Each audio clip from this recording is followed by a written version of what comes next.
रुद्र सिंह द्वितीय। साल 304 ईस्वी। पश्चिमी भारत की धरती पर धूल उड़ रही थी।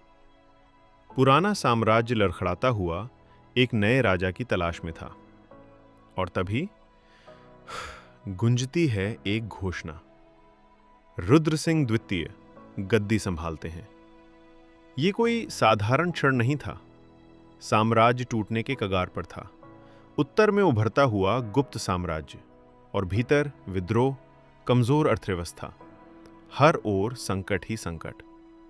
लेकिन नया राजा जब सिंहासन पर बैठा, उसकी आंखों में सिर्फ एक आग थी, साम्राज्य की खोई प्रतिष्ठा वापस दिलाने की।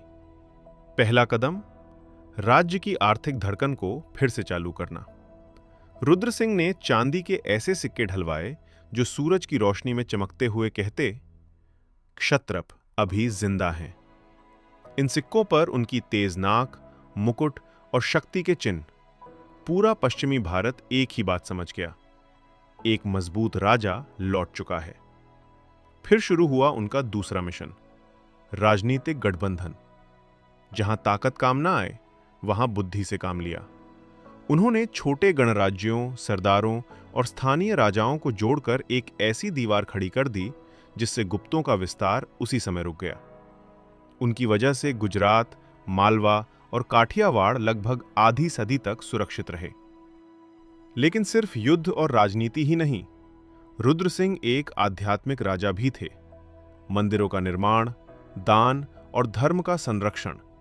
उनसे जनता का विश्वास ऐसा जुड़ा जैसे राजा उनका अपना ही रक्षक हो। और यूं 44 साल तक उन्होंने साम्राज्य को तूफानों से बचाकर थामे रखा। इतना लंबा, स्थिर शासन पश्चिमी क्षत्रप इतिहास में शायद ही कभी मिला हो। फिर समय ने करवट ली। उनके बाद साम्राज्य कमजोर पड़ता गया।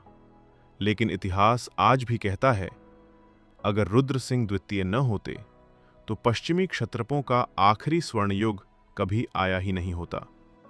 यही थी रुद्र सिंह द्वितीय की कहानी।